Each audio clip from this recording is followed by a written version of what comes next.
My mother-in-law said she wants my son to marry someone else. She thinks you're too old for him because you can't have kids, my mother-in-law said, smiling at a younger woman next to her. My husband, sitting silently beside her, didn't say anything. Feeling upset, I stormed out of the room. But soon after, I regretted it and wanted to make things right. I feel really bad about marrying into this family. My name's Olivia, and I'm 38 years old. I met my husband, Sam, who's 8 years younger, through a friend. I was unsure about dating him because of our age gap, but he insisted that age doesn't matter. I love you, Olivia, he said, and we started dating. Eventually, we got married after 6 months. When Sam introduced me to his parents, his mother didn't like me because of our age difference. When you said you were bringing a woman to consider marrying, I thought she'd be young and cute. 38 years old, Sam. I mean, no offense, but think about it again. Younger women are usually better, she told Sam right in front of me. My father-in-law intervened, saying, if Sam thinks she's good, then she's good, right? Sorry for my wife's rude comments, Olivia. Eventually, we got their approval for our marriage. My father-in-law was good at smoothing over my mother-in-law's harsh words, making it seem like he didn't want any conflict. But after we got married, he often ignored issues, which was disappointing. Sam's family was well known as landowners in our small town, and my mother-in-law loved to brag about it. Even though she wasn't technically related by blood, she married into the family, just like me. This family is very wealthy, and Sam, being the favorite, has a charming and dreamy aura. My previous partner was very careful with money, which was tough. So Sam's relaxed and generous attitude towards money is quite attractive to me. Even though my mother-in-law reluctantly accepted our marriage after my father-in-law scolded her, she doesn't seem happy about it. She keeps telling me how a good wife should act, which is frustrating. She's influential among the local women and takes pride in leading the Women's Association and being popular. She insisted I take time off during the week to meet the association members. She believes it's important to impress them. She introduced me proudly, but some of them hinted that she might not be as well liked as she thinks. Oh, and she also told me to get a medical checkup to see if I could have children. I was a bit put off that it was her, not Sam, who ordered it, but I was also curious to know if I could get pregnant, so I agreed. Gynecological exams aren't exactly a walk in the park. Despite being important for women's health, they're uncomfortable. Does anyone else find sitting in that examination chair waiting unbearable? Despite the discomfort, my bridal health check results were good. I felt relieved when the doctor said, "You're healthy." Sam seemed worried, but he looked relieved when I told him the news. I shared the results with my mother-in-law, hoping we could finally celebrate our marriage happily. But then she said, "Good, you've passed the first hurdle." The first hurdle? What does she mean by that? I thought she'd be happier. Was she secretly hoping for bad news? As I tried to figure out how to respond, my mother-in-law surprised me with a proposal. After you get married, let's build a duplex and live together. You'll split the down payment and mortgage. You work in administration, right? Your salary might not be high, but you should be able to handle it at your age. A duplex? Living together? Splitting the costs with me? I felt overwhelmed by this sudden flood of suggestions. I looked at my husband sitting beside me, hoping for some support, but he remained silent. "Could you please chime in?" I asked him. I haven't discussed anything about living together with Sam. And, well, before we talk about a duplex and living arrangements, I'd like to address the comment about my job, I said, feeling a bit hurt. You haven't discussed it. Oh, well, Sam probably thought it was understood. That's not good. We'd always planned that when Sam gets married, we'll all share a house and live together. My mother-in-law insisted. I felt a chill run down my spine. Always? Is she implying she drilled this idea into Sam's head by repeating it constantly? That's correct. That's what I had in mind. Wait, you didn't know about this? Why are you agreeing so easily? My mother-in-law questioned. I'm sorry, but I had no idea about this plan, and I can't make a decision without discussing it with Sam first. Can we please hold off on this for now? I said before leaving my in-laws' house. Later, when I talked to Sam, he admitted that after we got married, he intended to build a duplex on his parents' property and live with them. I was furious that Sam hadn't told me about his plans, but when he apologized and said he forgot, I couldn't stay mad. I thought I might not find someone as kind and handsome as Sam at my age, so I ignored the warning signs and went ahead with the marriage. Looking back, I realized I should have been more cautious. I ended up going along with my mother-in-law's wishes and helped pay for a duplex where we'd live with Sam's parents. 6 months into our marriage, I found out I was pregnant. I kept it a secret from my in-laws until I was sure everything was stable. When I finally told them, they were thrilled and started discussing baby names, assuming it would be a boy, although we didn't know the gender yet. Despite feeling pressure, it's nice to see them happy. I was advised to quit my job for safety reasons, but since I help with my family's business, I have some flexibility. I decided to keep working as long as it doesn't strain me too much. My pregnancy was going smoothly, and I started feeling the baby's movements, a long-awaited joy. It's a mysterious yet happy feeling to sense a tiny life stirring inside me. I'm grateful for the joy of being a woman and experiencing this miracle. Sam, my husband, and my in-laws eagerly anticipate the baby's growth at each checkup, and I can't wait for the child's birth.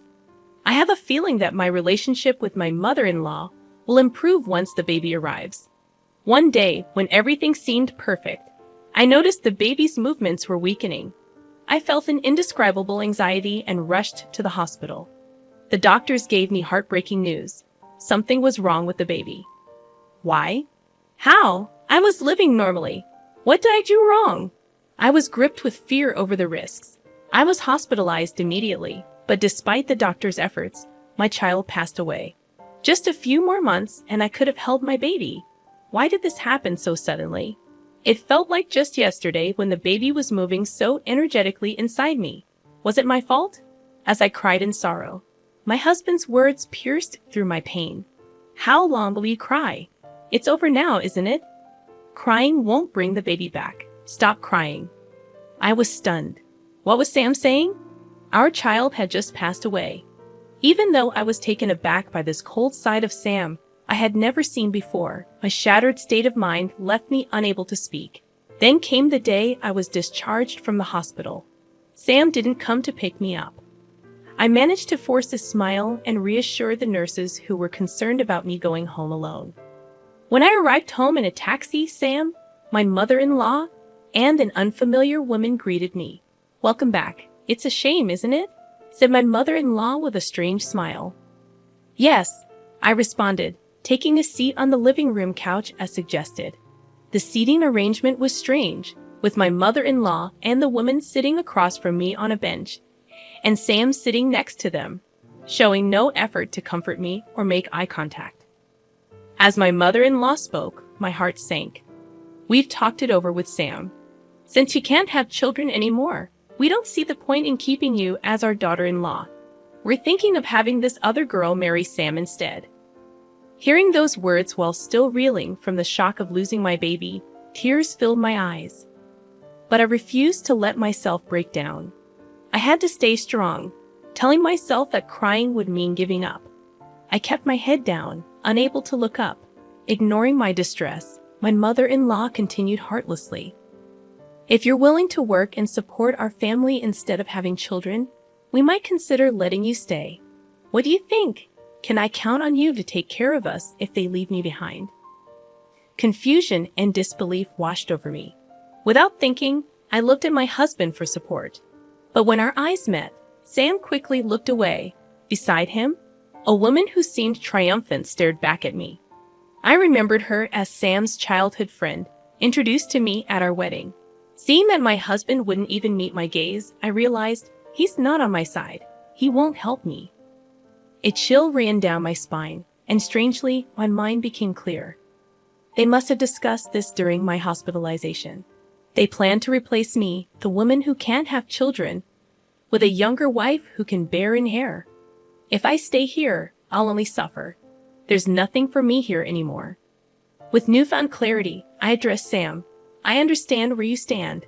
Let's get a divorce. Please, go and live happily with your new wife. Leaving the house, I returned to my family home. My parents, surprised but warmly welcoming, were already aware of my miscarriage. They were outraged by the cruelty I had faced so soon after leaving the hospital.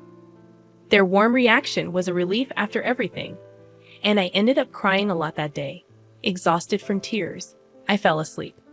However, the next day, my mother-in-law and husband, who had shown such cruelty in driving me out, unexpectedly showed up at my family home. At first, my mother dealt with them normally, but once she realized who they were, she refused to engage with them. Then, they started incessantly ringing the doorbell, shouting, "We've canceled the divorce. Come back now." You see, my family runs a barbecue restaurant, a well-known spot that serves a globally famous brand of beer. It's frequented by many celebrities and athletes who enjoy our delicious food. However, my husband's family comes from an old, respected background, and they looked down on our family, thinking that running a restaurant was somehow shady. They had this outdated belief that restaurant businesses were inferior, and they saw our family as less well-off. We even invited them to dine with us once before the marriage, but they declined, saying beef. We always eat at certain places. Eating meat from other restaurants gives me heartburn. Sorry. During the pre-wedding meetings, they indirectly belittled my family with remarks like, "Oh, you run a restaurant, right? That's so old-fashioned. Oh, I see, from your parents' generation. Dealing with beef, huh? Well, respectable families don't engage in such businesses." It hurt to see my parents, who had worked hard to raise me, being treated this way, but they brushed it off with a laugh, saying there are always people with narrow mindsets.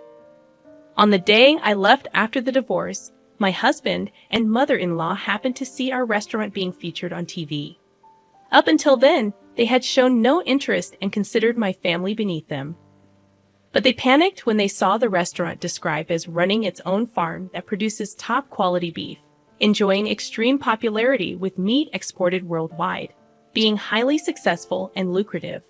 Suddenly, they tried to cozy up to me, saying, "If your family were wealthy, we wouldn't have talked about divorce. We're sorry for yesterday. We weren't thinking clearly. Please come back." After all their talk about children and heirs, was it really all about money in the end? My husband Sam and his family never asked much about my job, so I had simply told them I worked in office administration for my family's company, leading them to believe I was a low-paid and incompetent employee. Consequently, they probably assumed that asking me to pay for the house would make me give up on the marriage. In reality, I managed the meat export division of my parents' company, earning a substantial income for an office worker. Fortunately, I had saved up a good amount due to getting married later in life, allowing me to provide the money they demanded. I am also a major shareholder in the company and aspire to eventually take over my father's position to further expand the business. Despite this, they had never shown any interest or asked me about my role until it was highlighted on TV, leading to an overnight change in their treatment of me. Despite incessantly talking about wanting children, it became apparent that money was their primary concern. Their shallowness appalled me. Finally, my father, who had been silently observing the situation, lost his temper and kicked Sam and his parents out. "Thank you, Dad. You saved me," I said. My father, still seething with anger, began drinking and cursing at them. He had me explain everything from before the marriage without holding back any details, believing I couldn't handle this alone. My father promptly contacted a lawyer he knew, leading to a demand for damages since I was unjustly evicted. We also asked for reimbursement for the housing funds I had provided during our cohabitation. The claim was acknowledged, and it was decided that I would receive a refund for the expenses I covered. However, Sam alone couldn't repay the loan I had taken out, so his family home had to be sold. They had built a lavish house on rural property just for show, leaving a considerable mortgage remaining even after the sale. Moreover, The house was filled with the eccentricities of Sam's mother, making finding a buyer willing to accept it as is doubtful, suggesting that disposal could take time. Fortunately, they managed to sell some land they owned separately, allowing me to recoup my money first, which was a relief. At this point, I was grateful for marrying into a landlord's family. Sam and his parents were forced to leave their beloved two-family home and now seem to be struggling in a rented apartment, facing difficulty repaying their loan. As for the woman who was planning to marry Sam, she was only interested because she thought she'd live in a big house and that his family was wealthy. But as soon as she found out they were going to lose the house and still be in debt, she disappeared. It was probably the best decision for her because if she had married him, she might have been pressured to have a child and forced to work due to her young age. News travels fast in this rural area. Gossip spreads like wildfire, especially when it involves a well-known family like Sam's. People are buzzing with interest, commenting on how poorly they treated me and how they used to flaunt their big house, but are now in debt and living in an apartment.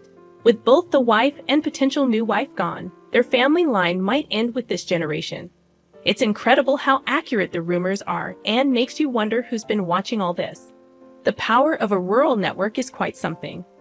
Now my bossy mother-in-law, who used to act like she owned the place, sneaks around even when shopping, worried about people's stares. My parents remind me, "We warned you not to marry into a family that would insist on testing if you could get pregnant before marriage, didn't we?" And brush off the situation. They even console me in their own way, saying, "Olivia just rushed into marriage a bit. Don't worry about it. It's fine if you stay home." They try to be understanding in their own way. Despite the troubles of being kicked out and going to court, I can see they're happy to have their daughter back home. I'm grateful for their warmth. It feels like I was just dreaming or living a nightmare during my married life. But now I'm free. I may have a divorce behind me, but I'm still in my 30s. I haven't given up on marriage. Once things settle down, I plan to work hard to find a new partner. But for now, maybe I'll focus on doing good things for my parents.